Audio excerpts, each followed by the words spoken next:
Welcome to the first episode of Don't Sell Books. Today we're going to teach you how not to sell books because here we don't sell books. If you want to know how to sell books, how to have people read your book, how to have people like your book, we can't tell you how to do that because we don't sell books here.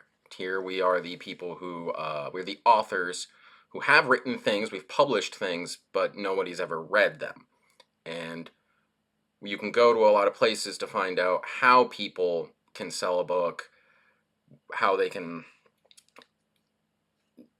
and we're going to kind of look at, I don't know, what are we going to do? What are we doing? What are we doing here?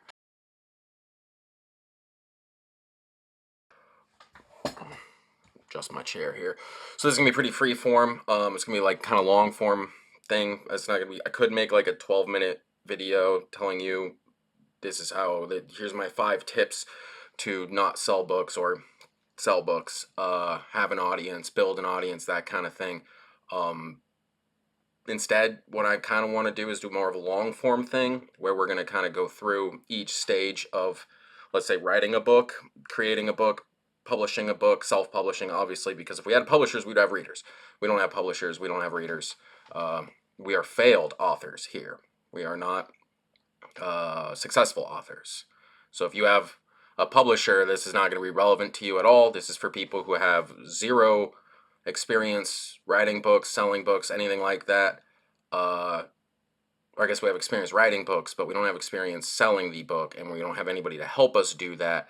Like maybe we have a friend who can read it, but even they probably don't read it because friends don't read books. That's one of the things you will find out as a aspiring author who doesn't sell books. And I am qualified to teach you how not to sell a book because I actually wrote a book that nobody read, and this is the book right here. And I can say that basically no one's read the book. I did twist some arms, get some people to read it, but really nobody else that like no actual audience member ever read the book. And so I can kind of prove that by showing you the sales numbers. These sales numbers kind of, I'm the one that bought most of those copies. So what we're going to do is go through each stage of the book. We're going to look at the whole process. We're going to kind of start at the beginning, I guess, or what I think is the beginning, and then we're going to move through. There's going to be a bunch of episodes going through this, and eventually maybe we'll look at other people's books that haven't sold. I don't know. Right now we're going to focus on mine because I know about mine. I don't know about other people's, and also I don't really want to call out other people. Kind of seems weird, like, oh, this guy's not selling a book because he sucks at writing or whatever. If we're talking about how I suck at writing, then that's okay, but I don't want to be talking about how anybody else sucks at writing. Anyway, getting to the topic. So when you start to, like, say you want to be a writer, I'm done working my 9 to 5 job. I'm done being a fry cook at Wendy's. I want to write a book. I want to sell a book. I've got the great story. I've got the next great American novel. I've thought about it a whole lot. So we're not going to really talk about how to come up with the story that much. We may get into that a little bit later. That's kind of more meta.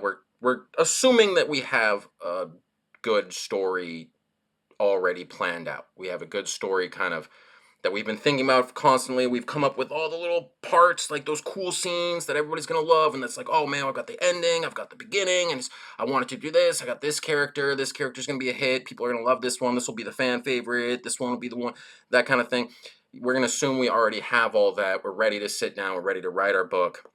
And we want to not sell our book at all. We want nobody to read this thing ever. We want this to be completely fly under the radar and be totally failed and have to go back to our jobs with our tail between our legs and kind of be embarrassed to even say that we've even written a book and never have any like we're not the people who brag like, oh, I'm a published author. I actually did write a book.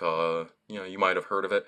No, we do not do that here. If you want that, there is 150,000 YouTubers that are published authors. You got huge authors on this platform. You've got people who read all kinds of books. You got agents on this platform. They can all tell you how to sell a book. The thing that's different about them is they have sold books. They can't tell you how not to sell a book because they don't know how to not sell a book. They've never not sold a book, or they have at one point not sold a book, but now they don't know what it's like to be an author who nobody reads it, nobody buys, and definitely nobody buys it because nobody's reading it. Nobody's going to buy something they don't read. I mean, some people do, but they're definitely not going to buy our book that we wrote that nobody read. They're not even going to read it. All right, and so starting at the beginning, because we are using my book, we're going to start where everybody knows the truth, which is you do judge books by their cover. And so creating a good cover, basically. If you are a published author, then this is super easy. Your publisher will figure out what cover it belongs on. In fact, that'll probably be in the contract. Maybe you'll have some say, but probably not. If you are the type of person who will sell books, then you will pay a whole bunch of money to get a professional graphic designer, or maybe you're a really good graphic designer and you can draw really well. Well, you're a person who sells books then. You're not a person who doesn't sell books. We're assuming that we are people who do not sell books.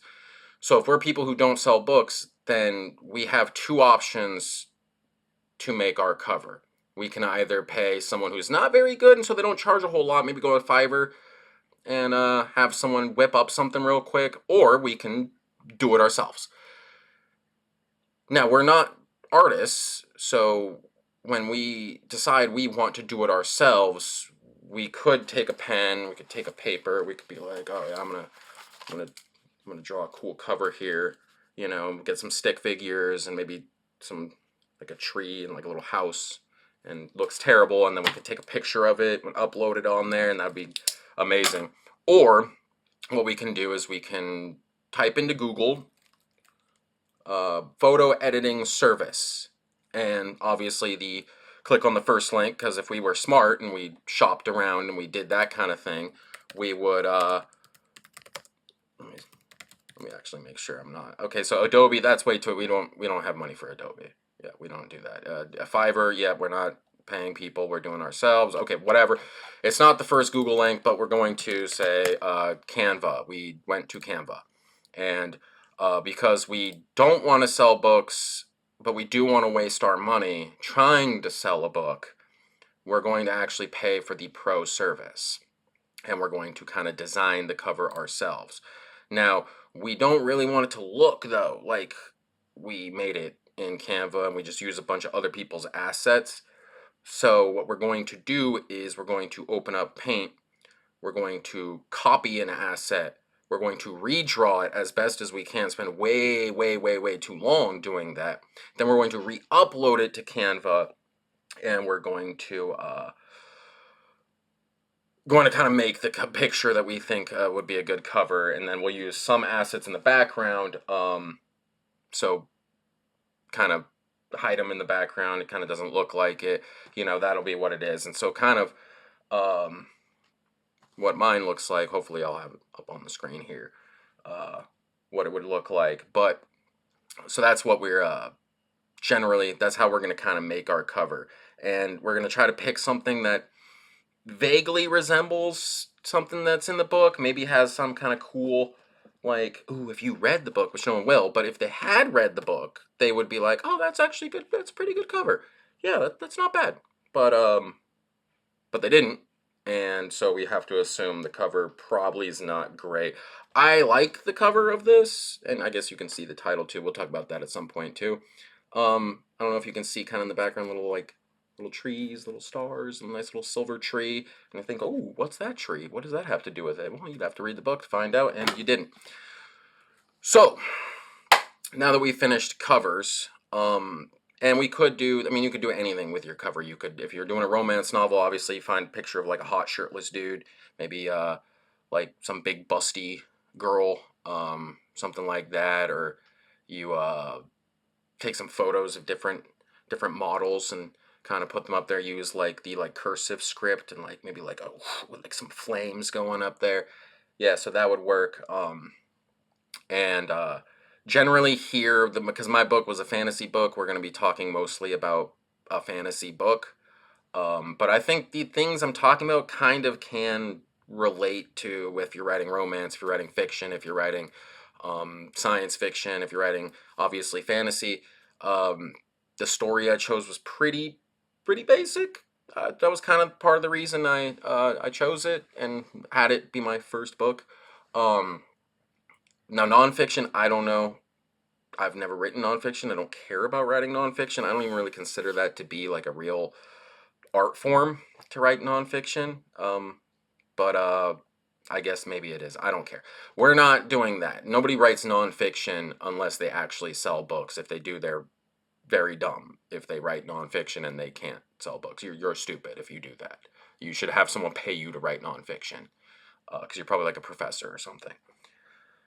However, or you're writing a self-help book, and that's terrible. So starting off though, once we get the cover, well, you have to have the title on the cover. Nobody is ever going to look at a book and see a cover and see no title and be like, I want to read that. Oh, maybe they will. I don't know. I mean, I'm sure I could find somewhere on here a book without a title. No. Maybe there's some book that doesn't have a title that has a cool cover that you'd be like, I don't care that I don't know what this book is called. I'm going to read this anyway. Most likely, though, you're going to want to have a cool title. My philosophy on titles is shorter better. That's probably not right. I guess there's probably really great books. Actually, there is a book I've got here that's called One for the Morning Glory. I think that's a great title. And actually really good cover, too. So that's pretty long. That's 5 words. So 5 words, pretty long. So I mean, I imagine you can do longer titles, but generally, I think a shorter title is probably better. I guess if you're Cormac McCarthy, you can do like Blood Meridian or that Evening Redness in the West. I don't know how many words that is. It was 7 words. But if you're not, you probably want to stick with like a short title. I chose Silverwood, which again, if you read the book, you know why.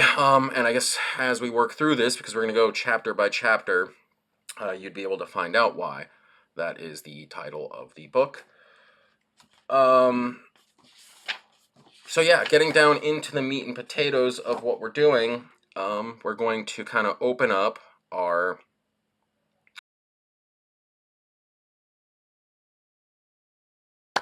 So one thing I decided, I think this episode's going really long. I think I'm actually going to cut this. It's horrible. I'm doing an intro episode where I just kind of rambled, and now I'm going to have to do other episodes. It's a terrible thing. I'm not very good at YouTube either. I mean, if I was good at YouTube, I could sell a book, but I can't. So I guess just kind of lay out the plan for the future episodes. So if you want to just kind of skip straight to those, there'll probably be a playlist. I won't upload this one until I upload the next one, so you can just skip this one here. Or don't. I don't care.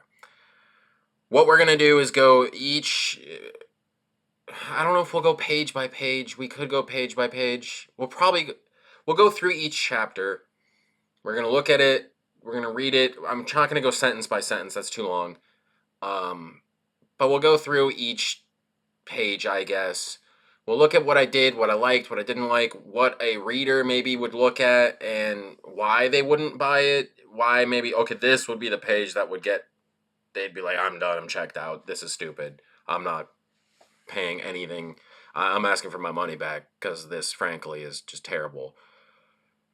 So we'll probably do that, and then what we'll do is once we finish a chapter, we'll probably try to divide the videos up by chapter. Once we finish a chapter, I'll upload it, and I'll have a link in the description, so I guess you could follow along with it as we're going through, if you want to read it. If you don't, then we're going to go through it here, so you could, I guess, just hear about it here. And then probably what we'll do is, as like kind of a cool, like, oh, finished when we get through, God, I don't know how many chapters are in this stupid book, but when we get through however many episodes, we'll probably do a very, very small, I'm not doing a whole rewrite of this thing. I spent way too long writing it. I'm kind of finished with it, but I have read through it before, like since I published it, and noticed like a few typos, and there's a few sentences where I'm like, I really don't like the way that was written. So what I might do is fix some of those in this process. If we find something where it's like you and I together, we both think like, wow, that really could be done better, then we may end up editing it. And what we'll do basically is kind of coalesce it all together, all of the new changes. We'll take this non-selling piece of junk off of Amazon, pull it out of print, and put up a whole new second edition. And so this is a hot commodity. If you want to get your hand, this is going out of style, and it will no longer exist except for in the form of like the 3 or 4 copies that I ordered, and frankly aren't really that good. I kind of messed up. I thought I miscalculated the size, so it's like it's really thin. I wanted it more to like classic paperback size, but instead I got this like huge, unwieldy, and then it's like super thin because it's a pretty short book. That's too much information. I don't know why I'm rambling about that. Anyway, so next episode, what we'll do is we'll get into the prologue. I really, really don't like my prologue. I guess spoiler, I do have a prologue. It's fantasy. You gotta have a prologue in fantasy. People say, "Oh, don't put a prologue in fantasy. I don't want to see prologues in fantasy." You're a piece of junk if you don't put. It's a fantasy book. You have to have a prologue. If you're doing science fiction or fiction or romance, you don't need a prologue. That's true. But it's fantasy. You're not gonna have a prologue? Like, why would I even read? I'm not gonna read the book if it doesn't have a prologue. If you don't read fantasy books with prologues, I don't know what fantasy books you're reading, and two, I don't want you to read my book at that point. So I have a prologue. We'll go through the prologue. I don't like my prologue at all. I do like the prologue. I don't like the way the prologue was written. I'll explain why, and I'll explain what I'm not ever going to do again in the future. So that'll be kind of what's coming up. Hopefully that'll be coming up at the same time as this one. So you probably already would have long since skipped out of this video. Hopefully go to the next video. If you haven't skipped out of this and you haven't just jumped to the next video, which will be hopefully a lot more interesting than this one, I'll